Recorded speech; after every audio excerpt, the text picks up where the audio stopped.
Hey, welcome back to the show. And joining us today is Clem Chambers, the founder of A New FN.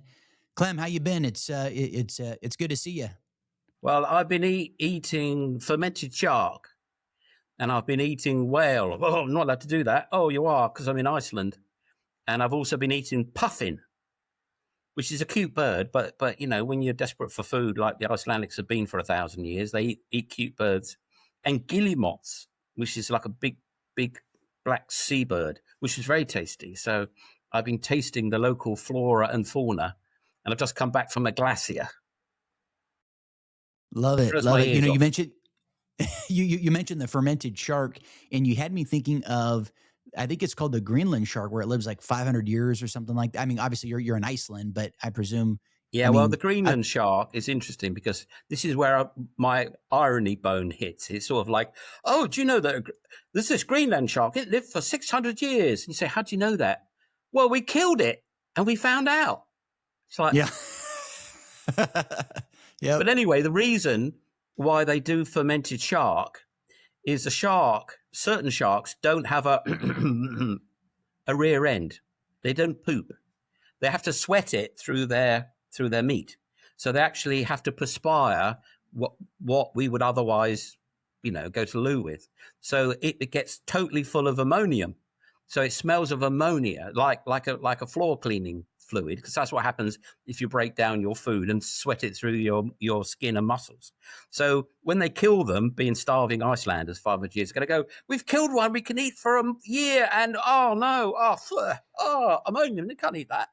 So they would bury it for like 9 months, and all the ammonium would come out, and then they would dig it up and eat it. Well, these days they cut it into slabs and put it in drawers and leave it outside, and the ammonium actually evaporates off. But you can still taste the ammonia, and if you eat it and go and breathe out, you get like ammonium fumes, which is kind of interesting, and I kind of like it. But there you go, I'm weird like that.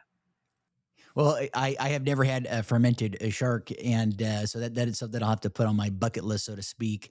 Um, wow. Well, yeah, I guess what we could start off. For it's great having you on. Thanks for carving out the time. A lot of interesting things going on around the world. It's a very volatile period, no doubt.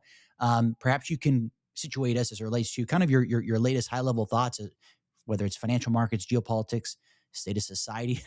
Just we can go in a million different directions. So I'll hand the mic over to you, Clem. Well, I mean, to an extent, it is a very volatile period. But this time last year is even more volatile when President Trump came out and said, hey, we're going to put tariffs on the world and they're going to be high. And the market went, boom. And I think it was probably the Treasury went, no, we don't like that. Pulled the lever, printed the money, and up it went again. So that was pretty interesting. And I managed to miss that. And I wasn't expecting it to do a V-shaped bottom, but I did get back in. And I've had a fantastic, President Trump has made me literally a fortune. So if you're a Trump whisperer, then there's huge money to be made in the market if you call what he's going to say its impact correctly. So, the moment, I can't pronounce his name, Heathcliff, the guy who used to be the Secretary of Defense, who's now the Secretary of War, when he spoke in Europe and said, I'm going to throw you under the bus, guys. We're off to deal with Asia. I just bought a load of European defense stocks, which is not something I'd normally buy, which is a pity because if I'd known more about them, I would have bought better ones. But I still made a ton of money. But, Orion Metal, which is the German military company, which makes the shells. And boy, are they going to need them if things carry on like they are. They're the big makers of the big, brassed things you stick in the end of a howitzer and pull the lever on. And they went up woof like that. But, the other ones in the UK went woof as well. And now I'm a little bit in American defense stocks. Lockheed Martin, for example, which has gone up 25% since I bought it, which is dirt cheap, and it's still dirt cheap. I mean, you look at one NVIDIA, we've sold a little bit of stuff. Oh, look, 60 times sales. Yes, please. And you look at Lockheed Martin, 1 time sales. And it's not as if they're not a technology company. It's not as if they're not doing the toughest stuff that humans have ever done. Because, flying planes at huge speed and dropping a lump on a pinhead, N miles away. I mean, it doesn't get cleverer than that, really, apart from maybe going to space with Elon. And they're like one-time sales or whatever they are, nothing in comparison with anything like Nvidia, which is off the dial expensive. So, and they pay a dividend. A dividend, one of those. Oh yeah, American dividend. That's a unicorn right there. I think 1.5%. So you could buy them, hope that we don't have the Third World War, watch global stress go up and the price of their stock go up, and still get 1.5% away and get a cheap stock. So that was my thinking. One part of it. The other part of it was already in place because I'd spotted gold and thereby silver going mad, and I'd spotted that platinum and palladium was going to be a thing because, we've lived in a world where the narrative has been, yada, yada, yada, boys are girls and girls are boys, and the polar bears are going to drown, and we can't have cars with engines and all that stuff, and windmills are it and all that. And I'm actually for all that in a way. I totally grok that. We really don't want to die in an environmental holocaust. I mean, I am in Iceland and they chopped down all the blooming trees, every single one of them. There is no trees in Iceland because the people cut them down because they had to have fuel. So they have no trees. And they've been furiously replanting them recently. But for the first 1,000, I think it took about 300 years to chop them all down. So they had an environmental catastrophe because they chopped all the trees down. But, they survived. But, people can create environmental disasters, and they have done that over the years. So not wanting to do another one's very sensible. However, it's all about the narrative. When everybody's saying you're naughty, your plastic bottles have to have their lids attached by a piece of string to the bottle, you get to an extreme part of that narrative, and everybody can't even say that's nonsense. That is, they're not even allowed to speak it, and then suddenly the narrative changes because of whatever geopolitical reason, or all the bureaucrats realize they're not going to get their pension because they haven't got enough economic growth, and they're going to get elected out because they're trying to cheat by bringing in cheap labor, and that don't work neither. And they go, all of a sudden the narrative goes whoop, and all of a sudden, nuclear power, yes, we like that. Let's have some of that. Let's have lots of that. That's great. Oh, coal, yes. When we said it was bad, what we meant, it was good. And internal combustion engines, yes, we need some of them now. Yes, we like them. Oh, yes. ICE, excellent. Yeah. And then, of course, your platinum and palladium, which was all going to end up not having a use, suddenly, bang, you've got to put it back in cars. And bang, up goes the price from $1,000 an ounce to what it is now, $1,900 or whatever. And soon to catch up with gold probably in the next 2 or 3 years. Because if you are going to go hell for leather for economic growth, you're going to onshore, you're going to have a conflict with China, who makes all your stuff. And you've got to reindustrialize because you're going bust. And you've got to have energy because energy is life. Well, you better have platinum and palladium, because to remediate that pollution, you need platinum and palladium. And they only make 200 tons of it a year of platinum and 200 tons a year of palladium. And some of it's made in Russia. Some of it's made in South Africa. Thank goodness some of it's made in Canada. And guess what? You make this gold, 3,200 tons a year of gold. Okay, that's an interesting number. They dig it up. What happens to it? Well, I mean, it goes into vaults and it goes onto people's fingers and on their Rolexes and all that good stuff. But it doesn't get lost. It used to get lost a lot, which is why governments didn't like to give their peasants money, because they had a finite supply of copper, and the blooming peasants would drop it in the field and lose it. And where are you going to get more from? But these days, that doesn't get lost. So 3,200 tons goes into the vault. It's another 3,200 tons. It's another 1.5% of global supply. Gold inflation, actually, maybe a higher percentage, because you think about the free flow of gold is much lower than the amount out there, which a large amount is basically locked up and never moves. But anyway, platinum, 200 tons, not 3,200. And guess what happens to it? It gets blown out the back of cars. It gets blown out of your cat converter onto the road. So platinum and palladium, roughly speaking, the amount they dig up is consumed. So there's no growing backlog of it. There's no strategic reserve building up. And they can't build it up because it's getting used. So which way is that asset going, I wonder? Maybe. So, all these things have gone into reverse. And so all the sackcloth cloth and ashes. We don't want any energy. Oh no, stop using it. No. You've got to cover your house in insulation for forever and ever and ever. And no, don't do that, and don't go here, and don't use that energy. Oh no. That's all gone. That's all gone away, or hasn't gone away yet. You can still hear it. You can still hear people going, oh, bah, bah, bah, bah, bah. And where once before it was everybody saying it and lining up in rank and file to say, yes, we believe in this. Yes, we believe in that. Suddenly, because of President Trump, it has to be said. Everybody's saying, actually, no, that's stupid. That is. We shouldn't be doing that. No. Energy's life. We need more energy. No, we haven't got enough. The economy in Germany is collapsing because they blew up their nuclear power stations and they haven't got enough power now. So, the story has changed. And because of that, lots of assets are repricing, have repriced, will reprice. And, there are events that happen that maybe even you don't know what they are, but you can see them in the market. And something happened at the end of January. Somebody pulled a big lever, ka-chonk, which may well be Japan, because Japan has changed its strategy entirely. And, that has big economic ramifications. And if you can work out what they are and how they will continue and what's the strategic positioning of that, make a lot of money, make a hell of a lot of money, make huge amounts of money.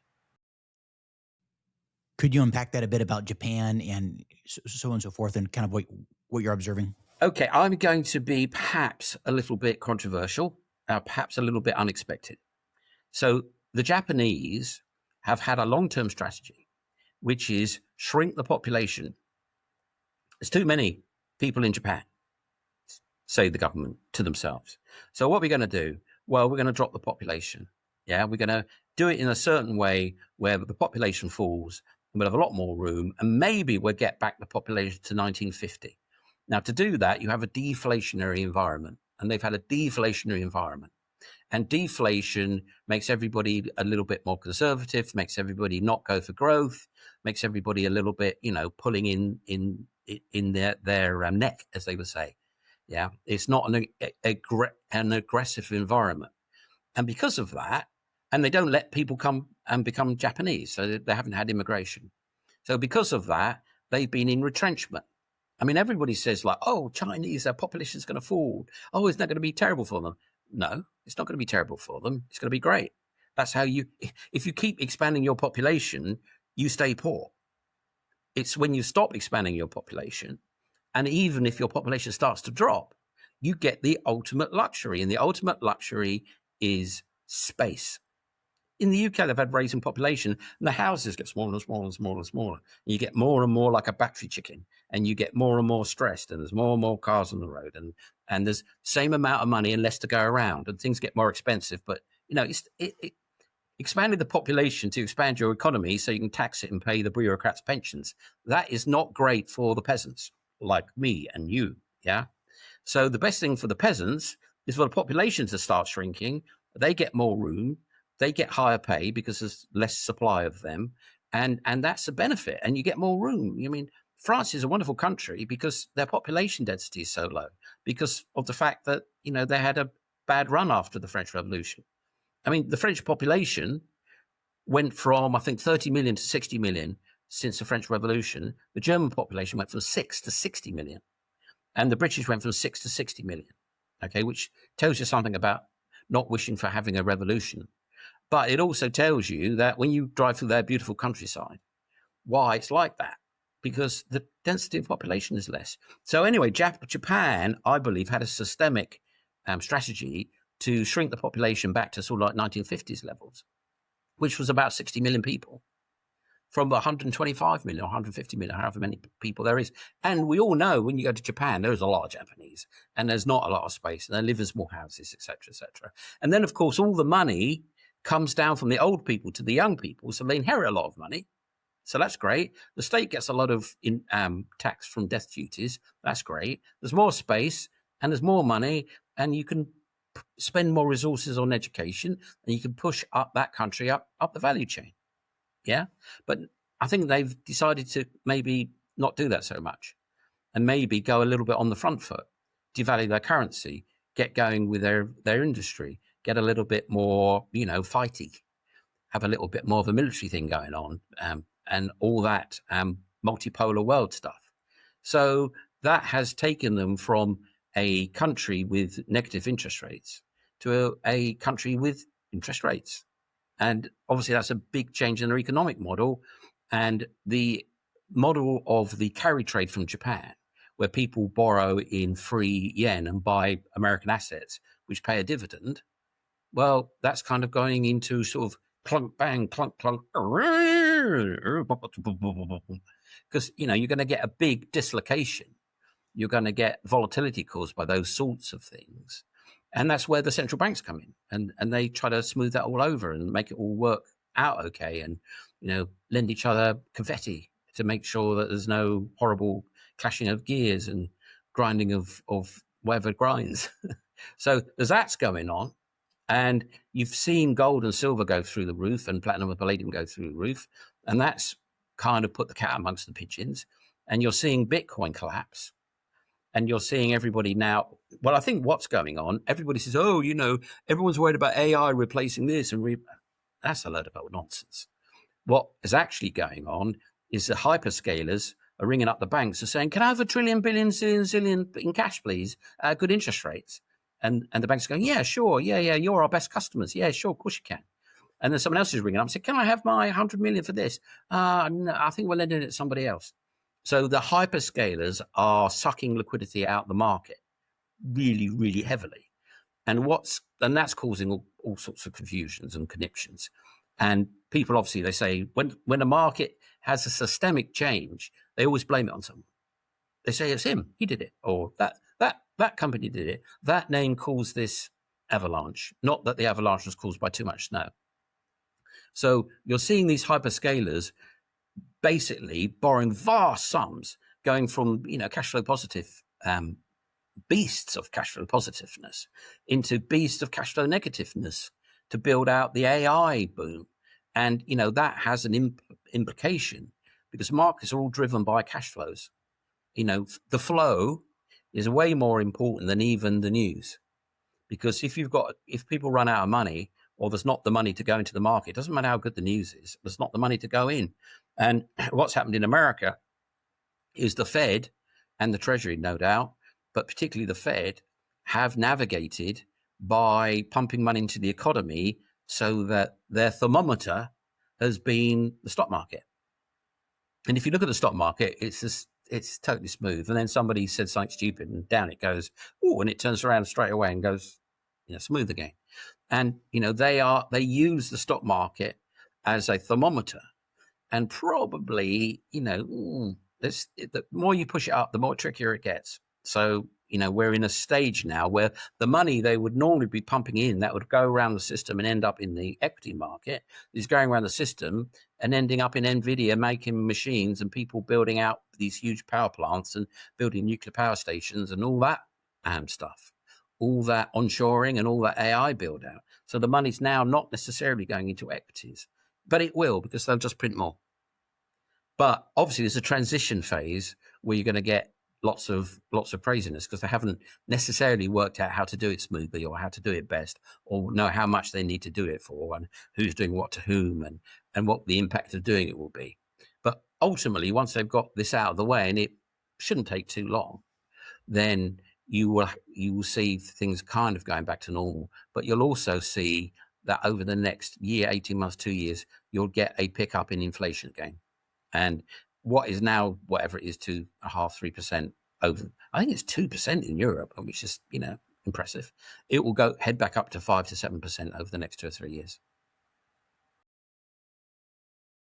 Now, the craziness that you just mentioned earlier, what can you dive into that a bit for us? And then what I mean, obviously no one has a crystal ball, but what do you see coming down the pipeline? What are some trends and things that you're tracking currently, Clem? Well, there's several really, really big issues. Okay, the ultimate big issue is a certain guy in the White House. Yeah, and he is calling the tune pretty much for everything. Okay, so, you know, the White House, and I'm sure the Democrats would do this, they'd say, AI, we don't like it. No, we don't like that. We don't like crypto, and we don't like AI. No, you can't have money for that. No, stop that. Oh, here's some rules. You're not allowed to do this, you're not allowed to do that. You're not allowed to show the president of America in a mankini with AI. You've got to stop this, you've got to stop that. But if you don't do that, by the way, that would be a really terrible thing to do, and that would doom America forever. But it's quite easy to do things that doom countries. I think Holland just did something similar. They've going to introduce, so they say, tax on unrealized gains, which will basically just kill their industry stone dead. Yeah, well, to kill the stock market at the very least, and then what? How do public companies fund themselves? Oops, people aren't investing in us anymore. Oh no. So anyway, yeah, or who knows what will happen there. But they're thought about doing that in America. Someone said, "Oh, we should. Oh, these bloody billionaires, we don't like them. That we're jealous, so we need to start taxing, them to death until they leave. And why don't we tax unrealized profits? Yes, let's do that. And then we'll show them. Yeah, well, if you do that, you kill your stock market. And if you kill your stock market, right now, you kill America, because at the moment, really, America is the stock market. And, all the making stuff, all the workshop of the world, that got abstracted out and sent abroad. So, the abstraction layer is that of the stock market and all those clever derivatives and all those weapons of mass destruction. So if you then go to your clever abstracted layer, yes, we're this wonderful aristocracy, and we're not making food anymore. Oh, we're all going to die. Yeah. So don't attack the abstraction layer. And if they were to do that in the US, if they did a unrealized gains tax in the US, it would literally just destroy the stock market, and that would be it. That would be it. It will be the mother of all collapses. But they're not going to do that. But they are going to build out AI, because if you're not first in AI, or at least as good as the top guy, or close enough, you're finished. You're just finished. And America knows that. China knows that. Funny enough, that's a big hairy deal for both of them. Funny enough, they're going hammers and tong on that. And because we're in a conflict, we have an adversary, whatever that means. We have an enemy and we have a war. Oh, no, let's not call it a war. Let's call it a trade war. Oh, that war word again. Let's call it Anyway, we've got adversaries, and they are smarter than us, and we're going to win. Not. Yeah? So you've got to win the AI war. And to win the AI war, you've got to build out like crazy. Well, you can't suck all the money into that and everybody else goes singing. Otherwise, you're going to have an economic issue, aren't you? You're not going to have enough money in the system. So you have to print more money. You have to go Control P, and then send more money out. So all the people that are doing what they normally do can have their debt. I mean, there's not a S&P 500 company that could repay its debt tomorrow and not go bust.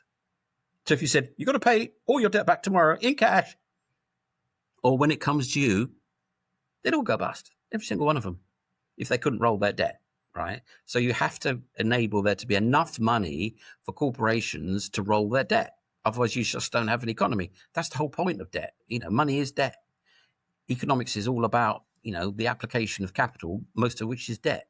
So you have to print more. Well, meanwhile, all that money is going to go into the AI hyperscalers and back out the other end, and all the HVAC engineers are going to be making triple pay and buying nice cars, and all those NVIDIA investors are going to be buying islands and all that stuff. So it's inflationary. It's a boom. It's a boom thing. You have to go for the boom, otherwise you lose.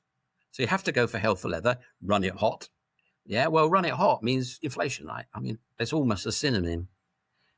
So we're going to get inflation, and that won't do precious metals any harm. Won't do anybody any harm unless you're not doing anything and you've just got savings in cash. That's the trouble, right? If you're economically passive, dear, oh dear. And if you're economically active, you go, yay, free money. I'm working hard and making fortunes. Yay. But, the economically passive get hammered. So they have to really get on the train of the stock market and scale up on that, which is probably why they see your show.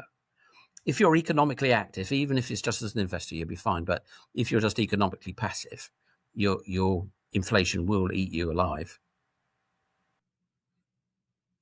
Yeah, it's been really fascinating to just watch and observe what's going on out there. I mean, especially for your average Joe, walking down the street, so to speak. I hear a lot about things becoming more and more bifurcated, and it is interesting to just see the different wrinkles that make up that.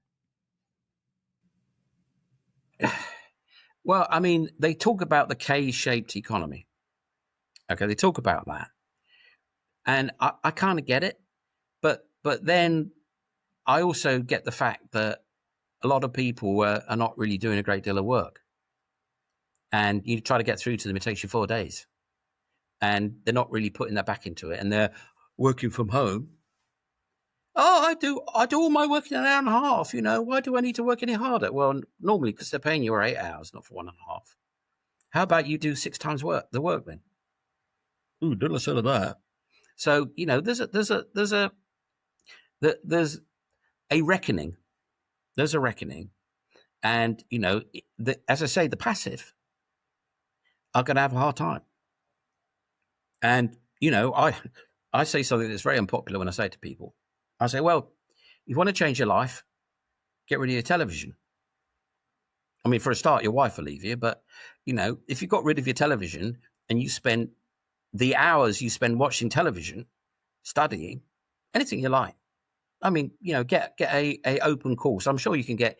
I don't know about America, but I'm pretty sure you could get a degree cheaply from study from home. Yeah, I mean, you're not talking about billions and trillions like if you go to med school. You could spend a few $100s and get a BA in something. Yeah, and if you spent all the time you watch television on studying for a interesting degree, you spend a few $100s and you get a degree. And you probably get it in 18 months. And then you could get another one in another 18 months. You could get another one in another 18 months. And after 10 years, you'd have 6 degrees. You'd probably be a PhD in something. Yeah. But people never say how hard done by they are. And then they say, nobody loves me. And they go watch television all night. Yeah. And so, as a workaholic, I'm a workaholic. I don't know about this K-shaped economy. Oh, there was a time it was so wonderful and blah, blah, blah, blah. It's the classic one. Okay, first of all, if you take all these memes and you study them and then you place them in any one of 2 camps, Chinese propaganda, Russian propaganda, you'll be amazed how many of that comes out of there. One of them that I hear a lot of is like, first of all, divide and conquer. Okay, if anybody wants to be happy, throw away their media. They'll be happy pretty quick. Okay, but if you listen to the media, you hear these memes like, "Oh, people can't afford houses until they're X, Y, and Z, till they're in the 30s." When I was a kid, I couldn't afford a house until I was 28, and I was running a business with 30 people in it. So I don't see that in the reality I came from. But everybody's absolutely sure that young people at 20 had houses. Did they when you were young? I know you're pretty young, but did 25-year-olds own houses when you were a kid? Yes and no. I actually I actually got a house at that age, partly because I was in the military, so that helps, right? You get your VA, but I grew up in an area where it's not exorbitant the cost, but I would say you were in the Shenandoah Valley, weren't you? yeah, no. So I'm in my early 30s, and so to answer your question, yeah, most people do not own homes. I mean most people that in my social world, yes, they own homes, but yeah, most people it's out of reach. So But I when know that I was was long-winded. 20, which is a few years ago, nobody had houses unless it was in the really, really, really out of the way, deprived areas where you could, where it was all slums. But nobody was buying a house until they were 30. And that would be 30, that would be like, that would be late 80s, early 90s. Yeah. People weren't buying houses as kids then. But anyway, it's the idea that if you look back, everything was so much better then. And is it? I don't know. There's so much propaganda out there. There's so much divide and conquer. Oh, those old people are so this, and all these young people are so that, and all this gender is this, and all this gender is that. And it's driving people mad, and it's making people scared. and it's making people really unhappy when they shouldn't be. And so I think, if you want to make money, or you want to get on, or you want to be happy, the first thing to do is really, really edit the media that you consume. I mean, right now, I'm making a load of people really annoyed. I can tell you. Right? They watch. See if they switched it off. No, maybe not. If they switched it off, they wouldn't. They'd be fine. They'd be fine. They could be looking at something nice. They could be watching a waterfall on their 18-foot wide TV screen rather than watching someone getting mown down or whatever ugliness was going on. And of course, they could be studying the markets. I mean, the amount of I used to run a site, had 3 million different private investors. And I've got a new one up now, and it's got, brand spanking new, but probably got 100,000 private investors every month. And I've got 50,000 on my channel, on my YouTube channel, Clem Chambers Alpha. And I don't normally talk about this. I'm normally talking about how you can make money. And I've helped people make quite a lot in the last few months. But from standing start, 50,000 people who are watching what I'm doing, studying how to make money, studying how not to be poor, studying how not to be destroyed by inflation, studying. And I'm not stressing them out. I'm not telling them that there's the pygmies in the Congo are this, or some guy's bombing that, or there's a war over here. You don't have to consume all that horrible stuff. You don't have to be scared to death about everything. You don't have to think the world's coming to an end. But if you go onto the Google News and read it, the takeaway is it's all over. It's all over for humanity.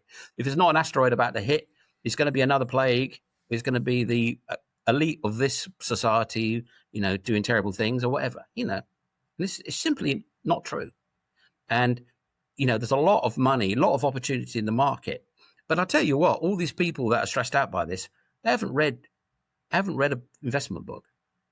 They'll be on an investment site trying to find out they won't have read the 10 best, most read, highly regarded books on solid investing. You could, 3 days, read a book, leave it a month, read another book, read another. At the end of, how much would you spend? You spend 10 bucks, so you spend $100. Yeah, you spend $100, and by the time of it, if you paid attention, you'd be fabulously geared up to make a load of market in the stock market, load of money, load of money. As long as you don't buy books that say how to trade your way to success in 6 minutes, good old Benjamin Graham books, and good old Warren Buffett books, and good old Random Walk Down Wall Street kind of books. Yeah. You'd be in a fabulous situation. It'd be absolutely fabulous situation to do well. So, this is my new joke. There's the www, right? And you thought it was the World Wide Web, but it's actually the worldwide whinge. Everybody's out there whinging. Whinge. No, that's not the answer. Whinging is not the answer. Whining, worldwide whine is not the answer. Worldwide wealth.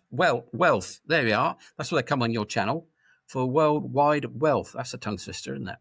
And it's there to be had. It's absolutely there to be had. Absolutely there to be had. I mean, look what gold just did. Look what silver just did. Yeah, if you know how to handle that, you get the rocket, and you don't get the rock at the other end. Yeah, so much opportunity in the financial markets if you are diligent and hardworking, and you just crack on. Get rid of television, start studying finance. In a year, you'll be an expert you'll be able to get a job in finance, frankly. It's all there to be had. It's all there to be had. And people just fritter away themselves on trivia. I mean, it's hard not to, right? You go on to, I can't do it. If I go onto TikTok, I'm so appalled by it. I start, I can't watch it. But, even Twitter, there's a cat.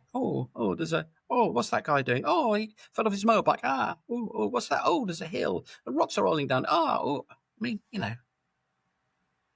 a book of knowledge. I don't want to do that. If I do that, I might have to think, somebody said to me once. Anyway, enough of that. Talk to me about the markets. You can cut all this out. This is all nonsense. Oh, no. Well, I just wanted to comment on what you said, because you're 100% right. I can think of people who will spend an enormous amount of time over the weekends, whether it's watching sports or engaged in something else, sports betting here. I mean, that's just blowing up these days, to a myriad of other things. But if they just allocated a little bit of time, and I'm not saying this as someone who has made it, or I'm not trying to, posture myself in that way, but I will say even just a little bit of time, it's amazing how much it compounds. I'll use the show, for example.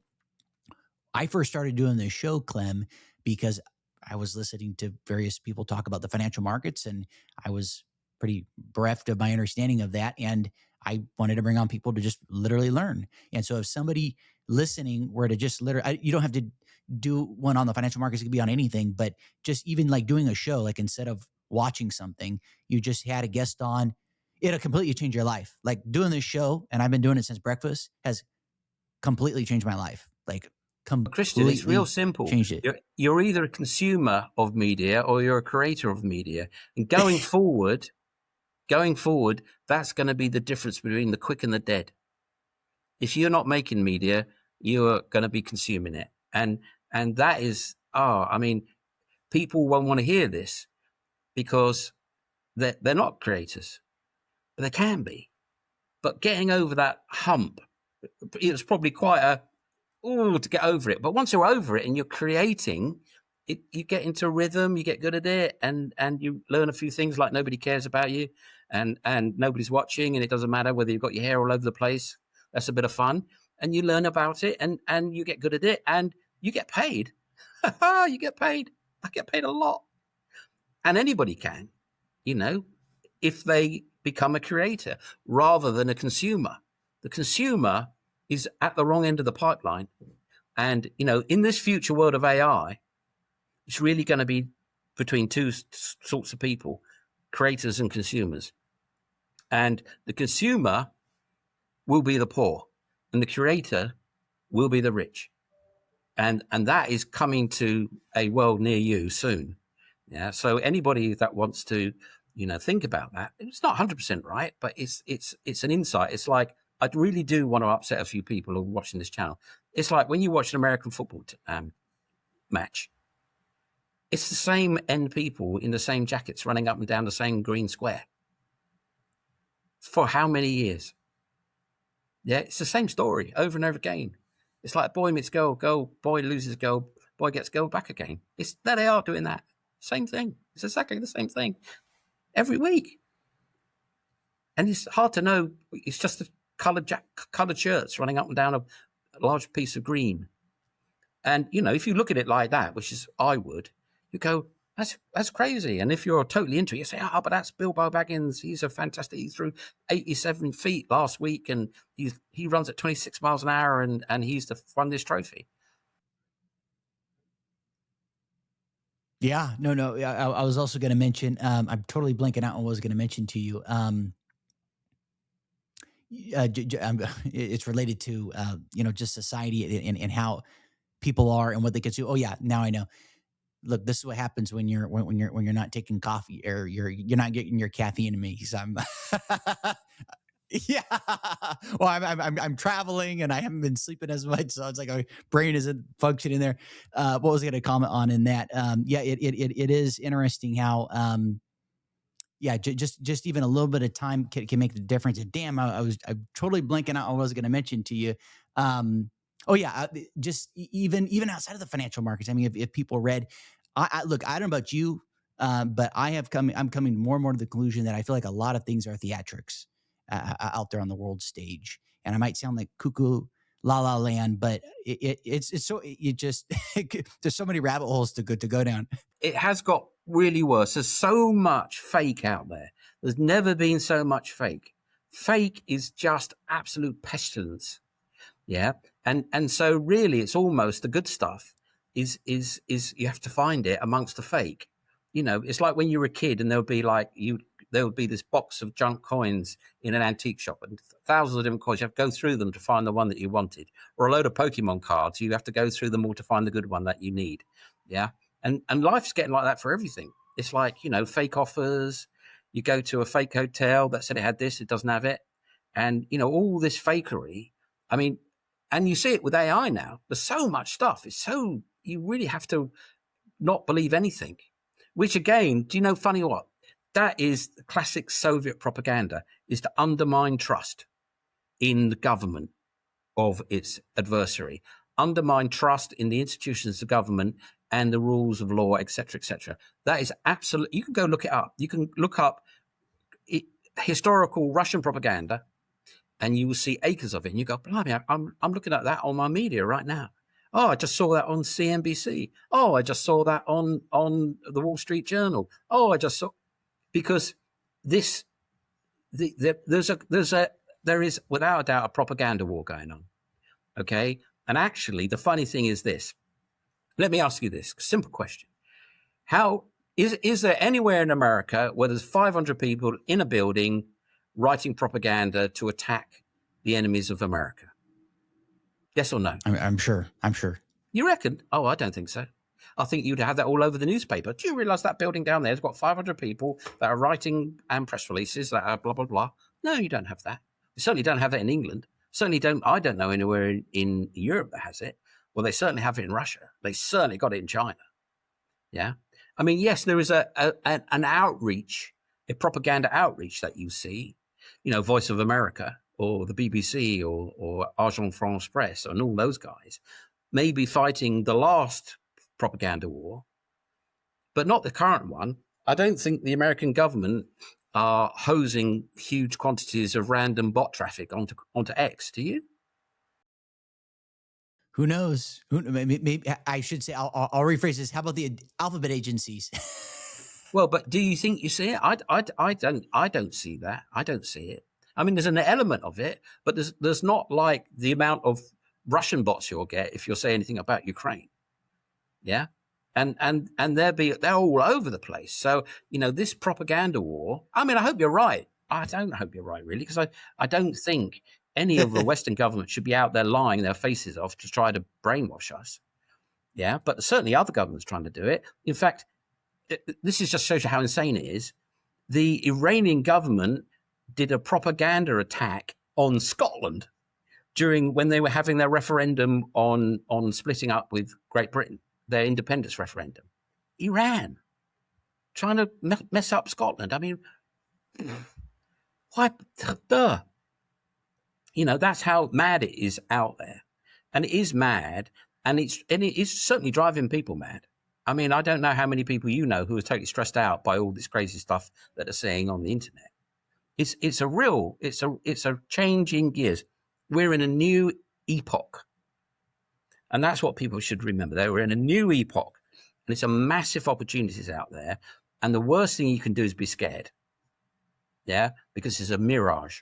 And that's really where I'm trying to get at. There's a kind of a philosophical concept of the simulacrum, which is, well, you said, so much of it is performative. Well, did you know that's Marxist theory? No, that's Marxist theory. That's the situationalists. Which were 1950s Marxists. So you've been inculcated already with a Marxist idea of it being a stage and of it being a performance. Yeah. Go look up the situationalists. You've got now. Here you go. If you want to go with propaganda, whose idea is left wing and no? Whose idea is working class, middle class, and upper class? Who came up with that idea? I'm assuming Marx. Yeah, Marx. So there you are. You've got the president of America saying we're looking after the working class. Oh, well done, Conrad. So that idea, which Karl Marx invented, Mr. Marxist himself, came up with that idea, and there we are talking about it in politics. Shouldn't we be saying that's Marxism? We shouldn't really think of it like that. Which is particularly funny in America, where everybody's called middle class, when in fact they're all working class. Yeah. I said, where'd your working class go? The squeezed middle? No, they're not the squeezed middle. They're the squeezed that bit. Oh, nobody wants to be called working class. I know, but they are. They have to go and clock in and work 9 to 5. I think that's what's called working, isn't it? Oh, no. It's the working class. Well, where's your... Sorry, it's the middle class. Where's your working class then? Oh, they're a small group of people? Really? I thought they were meant to be the big group of people, and the middle class were meant to be there, and the upper class were maybe like a tiny little group of them. Yeah, but no, oh no. That bit is the middle class, but forget that lot. So you can see how ideas get morphed and changed and reorganized, and you can get yourself in a pickle. Left wing and right wing. Well, what's right wing? National Socialists. Oh, socialists, they're right wing, are they? Oh, when was that? You know, and the whole system has been incalculating. Yeah, has been permeated by all this stuff, and it's now getting louder and louder and louder and louder, and people are getting very scared. It's getting terribly scared. Yeah, and they're getting scared into sort of a numb state of inaction, and that's what people, if they want to know how to look after themselves going forward, they've got to get active. And I don't mean you have to go, you know, I'm an activist, blah, blah, blah. None of that. Personally active. You have to get out there and get moving, because there's a lot of opportunities, and don't let people scare you out of them. I mean, a classic example of that investment I'm trying to bring back to what we should be talking about was 2008. All right, you know, it all crashes and it's all terrible, and in comes the regulators and sorts it all out, and off we go in a recovery. You would not have read that about that recovery. You would not get many articles saying, you've got to buy the stock market now, you'll make so much money, it's going up for the next 15 years. You wouldn't have heard that at all. You would be going, oh, it's going to crash again. Oh, it's terrible. Oh, no. Oh. And you'd stay on the sidelines. You'd have missed the biggest bull market in the history of markets. Yeah. And there you'd be sat there, not made a penny. Yeah. Poor, inflationed away. Even more terrified, because now you've probably got a reason to be terrified because you've got no money. Yeah. Whereas anybody that said, yeah, let's go, would have made a lot of money, a hell of a lot of money, and, you know, now be smiling, really. So, and I think that's going to be much more the case, much more the case. And AI is going to create this gigantic economic boom. And if you go onto the internet right now and look, AI, it'll say, oh, we're all going to be unemployed and no one's going to have a job, and, oh, be a plumber. That's another one. By the way, that's another propaganda thing coming out from your adversaries. Don't go to university. No, you don't want to do that. You'll have lots of debt, and then all bad things will happen to you. No. Just don't get an education. It'd be better if you didn't. Oh yeah, that makes sense. So, you know, and you can actually, when you see these memes, try to trace them back. If you don't believe me, just try to trace them back. See where that leads you. And you'll go, oh, blimey, who are these people? Oh, it's a load of people from a strange land. So anyway, you know, it's all out there. But the thing is, be very, very skeptical. Study and finance, because that's the place where the money's to be made. Because I was a kid, my father was a big trader, and he told me as a little kid at his knee, he said, look, son, this is the way it works with markets. You just got to be right. You ring up your broker in the morning and put your orders in, or ask him what's going on. You say, old days, you know, it's just telephones only. And, you know, you're either right or wrong. And if you're wrong, you lose money. And if you're right, you make money. And that's all there is to it. And there's nobody else to get in your way. There's nobody to steal from you. You just, you know, buy and sell, and you're either right or wrong. And that's, as far as he was concerned, was, you know, one of the simplest situations in the world. There's no politics between you and the market anyway. And, you know, that kept it simple. And it is simple. You're either right or wrong. It might be quite difficult to be right, but for some people in particular, but for others, it's, you know, it can be learned. I mean, there are some people that I've met who cannot get arrested in the market. They always buy at the top and always sell at the bottom. They always get it wrong. It doesn't matter if this thing is going to fly to the moon. They get it wrong because they're just, you know, the opposite of how you should do it. And they can't be told. And it doesn't matter what you tell them. They take no notice, and they get it wrong. Okay. So there are a small group of people like that. But most people, if they're diligent, study, they will make, you know, a very, very good solid returns. And what's better than studying maths? You know, basic maths. I mean, or even non-basic maths. I mean, study. So many people in the game of investment have no clue, none. You only need a little to do okay. If you've got a lot, you do very well, and it's all written down. It's not like there's any. You don't have to go on a £2,000 course or £10,000 course and be told by some whiz kid, or not so whiz kid, not so kid anyway. What you should be doing. There's books, 100 years of books. No doubt, no doubt. I mean, it's amazing how much information there is. And to your point, at the end of the day, regardless of the political arena, what is going on with society, um, you know, being financially astute and understanding the markets is really the best hedge to, uh, you know, enhance your personal sovereignty, et cetera. Yeah, And it's not just an edge; it's a whole weapon. It's a whole yeah, toolbox of weapons. Because at the end of the day, if you've got money, if you haven't got money, you're not free. And if you've got money, you're free. Yeah, and real freedom is in money. Money's power. Power is life. Yeah, and at the end of the day, there's only one other thing. Well, if you've got money, you can do what you please. Yeah, and it's always good to do what you enjoy. If you have to work, if you have to have a job, do what you enjoy, or work your way towards being able to do what you enjoy. Yeah, and the best way to work your way to do the things that you enjoy is to study. And I suppose I was about in my late 20s when I just got rid of my television. And literally, I got, for certain reasons, I had no television and never got it back. And all I did was study. And I've been studying for the next 40 odd years. And it's amazing what 40 years of study can do for you, even 5, let alone 10. Yeah. And all things come from that. Knowledge is power, and money is power, and knowledge is money, and money is knowledge. No, it's not. But it's all there to be had. And as you said, you're a creator now. You made yourself, and this, you could be watching television now. You realize that. You could be watching a murder mystery thing, or some cop show where someone gets shot in the head.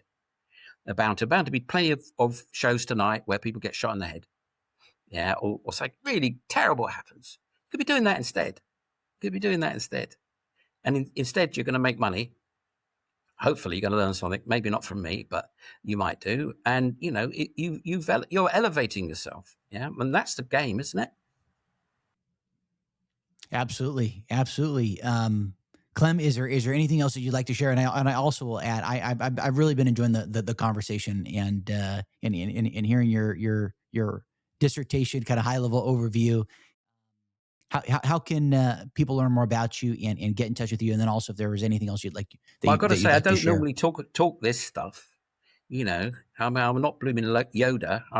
I do markets and I do them quite well. But again, it's about having a view that has some sort of leverage into reality, because Fantasyland is a very, very poor model to have in the markets, because the markets are very, very logical, very, very clear cut.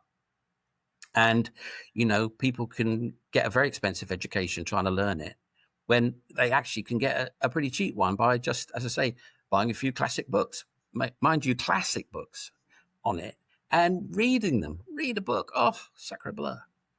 So anyway, it's Clem Chambers Alpha, and I'm normally talking about things like gold and silver, platinum, palladium, and various American stocks and global situations which people should think about. But what I don't do, but people think I would do, is I don't tip. I might say, for example, I bought Lockheed Martin, which I said on this, but it's not that I bought Lockheed Martin, it's why I bought it and what the thought process behind it was.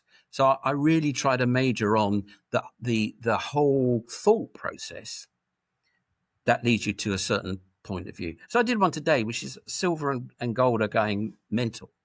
And I broke down what could be causing it. I didn't say what was causing it. I didn't come up with a conclusion, but I came up with 2 potentials of why on a Thursday, and not this Friday, fortunately, gold behaved strangely. And people can go through that thought process and go, yeah, no, it's not that. Maybe it's this, or come up with a completely separate idea. So, in another video, I did something about how to be a contrarian investor. And what was beautiful was one of my viewers, one of my subscribers said, what about Harley Davidson? And the answer was, that's great. Harley Davidson is great, but not yet. And this is the reason why you would be watching Harley Davidson going forward, to think about buying Harley Davidson. So it's not about buying Harley Davidson. It's about what you do now that you've found it as a prospect, how you take it from prospect to buying or not buying it. Yeah. So it's all about processes, having ideas and systems, and a mindset. Because in the end, it's all about a mindset. And, the old joke about, give a man a fish, he eats for the night, and teach him how to fish, and he eats for the rest of his life, is absolutely true. And so that's what my channel, that's the angle that I take. And I do the same thing on Substack. But, the markets are, and the whole of society and the markets have entered a new epoch. And it's going to be a very exciting epoch. And that excitement is going to be a great adventure. But for a lot of people, it's going to be terrifying, because they're going to be consuming the wrong media. They're going to be consuming all the terrifying media, which they want to watch. I mean, if I put up a thumbnail on my YouTube that says terrible, terrible, terrible, terrible, oh, end of the world, I will get 3 times as much traffic. So there is a demand for it, but you should avoid that. Like, at all possible, you should avoid frightening yourself and being scared. Don't go to the horror movies. Yeah. I don't know if you know this, Christian, but the biggest queries for movies are people trying to find horror movies to go to. Don't be that person. Don't go to horror movies. Go to nice movies with nice characters and happy endings. And, and that is a step certainly to take in this world, because, a lot of people are being made very unhappy at very least. And we all know people that are being driven pretty much mad by all this stuff. So avoid that like the plague. Avoid that.